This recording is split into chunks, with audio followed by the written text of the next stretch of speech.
Friends, welcome to Renna சமையல். இன்னைக்கு என்ன சமையல் பார்க்க போறோம்னா, தொண்டைக்கு இதமாக சூப்பரான மிளகு ரசம் கூடவே காரசாரமான மட்டன் வறுவல் தான் பார்க்க போகிறோம். ரெண்டுமே ரொம்ப சுவையாக இருக்கும். எளிமையான முறையில் செய்யக்கூடிய மிளகு ரசம் மட்டன் வறுவல் எப்படி செய்கிறதுன்னு வாங்க பார்த்துடலாம். மிளகு ரசத்துக்கு முதல்ல எல்லாத்தையும் இடிச்சிடலாம். ஒரு உரலில் 1 டேபிள் ஸ்பூன் அளவுக்கு மிளகு எடுத்திருக்கேன். 1/2 ஸ்பூன் சீரகம். மிளகு ரசத்துக்கு மிளகு அதிகமாகவும் சீரகம் கம்மியாகவும் இருக்கணும். ஒரு காஞ்ச மிளகாய் எல்லாத்தையும் சேர்த்துட்டு நல்லா தட்டிடலாம். மிளகு சீரகம் காஞ்ச மிளகாய் சேர்த்துட்டு நல்லா தட்டியாச்சு. நைஸாக தட்டக்கூடாது, கொஞ்சம் கொரப்பாக தான் இருக்கணும். இப்போ இதில் 6 பல் பூண்டு சேர்த்துக்கலாம். தோலோடு சேர்த்துக்கலாம். தோலோடு சேர்க்கும்போது தான் நல்ல மணமாக இருக்கும். பூண்டு சேர்த்துட்டு நல்லா தட்டியாச்சு. பாருங்கள், நல்ல கொரப்பாக இருக்குது. இந்த மாதிரி கொரப்பாக அரைச்சி நம்ம ரசம் செய்யும்போது தான் நல்ல சுவையாக இருக்கும். மிளகு ரசம் பண்ணுறதுக்கு கொஞ்சமாக புளி தண்ணி சேர்த்துக்கலாம். சின்ன லெமன் சைஸ் தான் புளியை தண்ணியில் ஊற வச்சு கரைச்சி வச்சுருக்கேன். புளி தண்ணி சேர்த்துக்கலாம். கூடவே ஒரு தக்காளி பழம். இந்த தக்காளி நல்லா பழுத்த தக்காளியாக எடுத்துக்கணும். தக்காளி சேர்த்துட்டு கையாலேயே நல்லா பிசைஞ்சு விட்டுடலாம். இந்த மாதிரி செய்யும்போது தான் நல்ல சுவையாக இருக்கும்.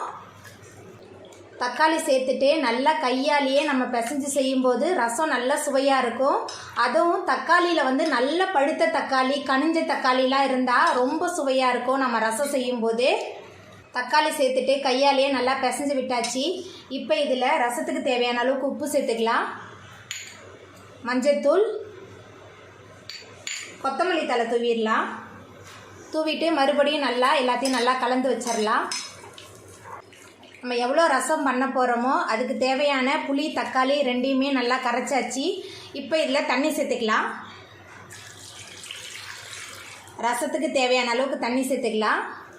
ரசத்துக்கு தேவையான புளி தக்காளி கரைசல் ரெடியாக இருக்குது. இப்போ ரசம் எப்படி பண்ணுறதுன்னு பார்த்துடலாம். மிளகு ரசம் பண்ணுறதுக்கு 1 ஸ்பூன் அளவுக்கு எண்ணெய் சேர்த்துடலாம். எண்ணெய் சூடாயிட்டு இதில் கொஞ்சமாக கடுகு சேர்த்துக்கலாம். ஒரு காஞ்ச மிளகா, பெருங்காயம், கருவேப்பிலை சேர்த்துக்கலாம். அதுக்கப்புறமா நம்ம கரைச்சி வச்சுருக்க புளி தக்காளி கரைசல் சேர்த்துடலாம். கடைசியாக நம்ம இடித்து வச்ச மிளகு சீரகம் காய்ந்த மிளகாய் பூண்டு சேர்த்துடலாம். சேர்த்துட்டு 1 நிமிஷத்துக்கு நல்லா கலந்து விட்டுடலாம். ரசம் கொதிக்கக்கூடாது, அங்கங்கே நுர கட்டி வரணும். ரசம் அங்கங்கே நுரத்தள்ள ஆரம்பிச்சிருச்சு. இப்போ கொஞ்சமாக பச்சை தண்ணி சேர்த்துக்கலாம். பச்சை தண்ணி சேர்த்துட்டு நம்ம அடுப்பு ஆஃப் பண்ணிடலாம். இந்த மாதிரி செய்யும்போது ரசம் கருத்து போகாமல் இருக்கும். மட்டன் வறுவல் பண்ணுறதுக்கு 3 டேபிள் ஸ்பூன் அளவுக்கு எண்ணெய் சேர்த்துடலாம். வறுவலுக்கெல்லாம் எண்ணெய் கொஞ்சம் தாராளமாக இருந்தால் தான் நல்ல சுவையாக இருக்கும். எண்ணெய் சூடாயிட்டு இதில் 1 டேபிள் ஸ்பூன் அளவுக்கு சோம்பு சேர்த்துடலாம். சோம்பு சேர்க்கும் போது மட்டன் வறுவல் நல்ல சுவையாக இருக்கும். 2 காஞ்ச மிளகாய், கூடவே 30 சின்ன வெங்காயம் பொடியாக நறுக்கி வச்சுருக்கேன். சின்ன வெங்காயம் சேர்த்துடலாம்.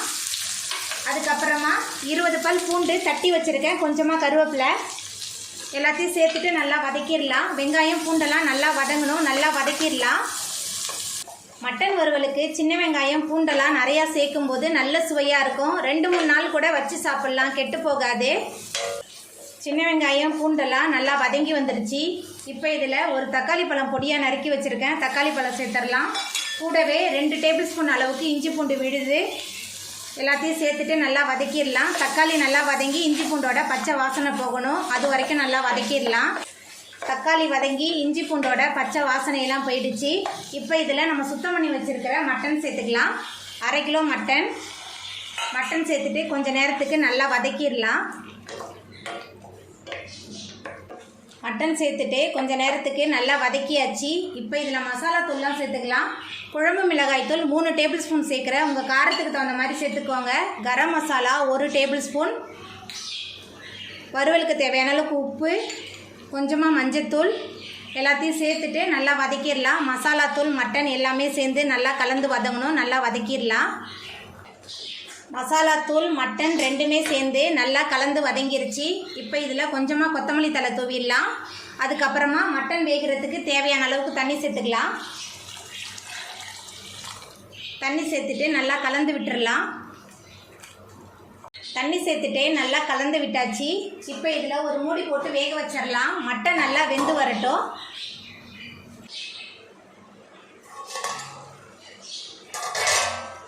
மட்டன்லாம் நல்லா வெந்து எண்ணெயெல்லாம் பிரிஞ்சு வந்துருச்சு. நம்மளோட சுவையான மட்டன் வறுவல் சூப்பராக ரெடி ஆகிட்டு இப்போ நம்ம அடுப்பு ஆஃப் பண்ணிடலாம்.